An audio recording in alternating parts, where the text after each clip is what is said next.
Assalamualaikum warahmatullahi wabarakatuh.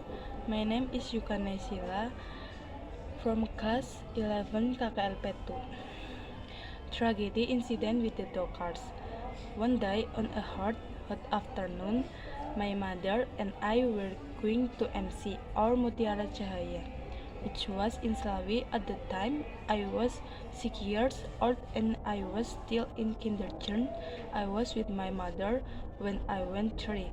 My mother and I rode a buggy, or a means of land transportation pulled by horses and shaped like a whale cart.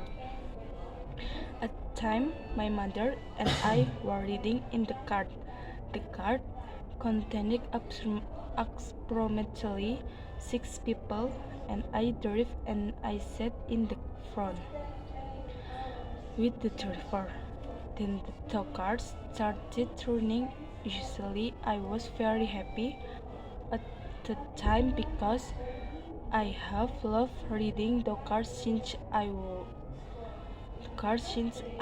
little. The cart I was riding in the Camelos, and the cart that I and my mothers were riding in the field forward. This was because the horse ran away and made the cart forward.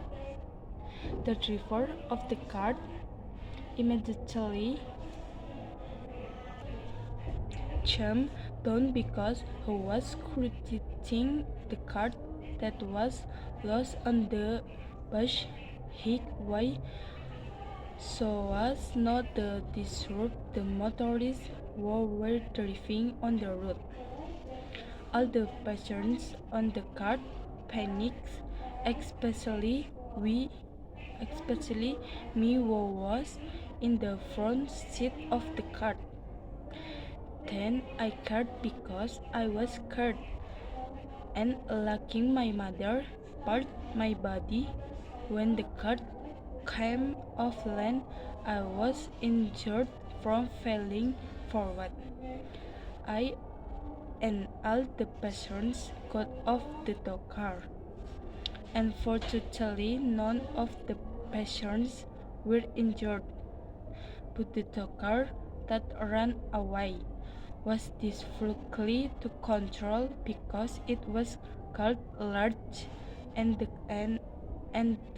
car hit a motorist road user ridden by my mother. Luckily, the coachman immediately called the buggy so that in the world in the other road users again, and the fate of the road user who was hit by the cart was that he was not injured, only fell. The incident made me traumatized by the car, and that was the last time I rode the car because I was still alright and traumatized by the incident. Terima kasih. Wassalamualaikum warahmatullahi wabarakatuh.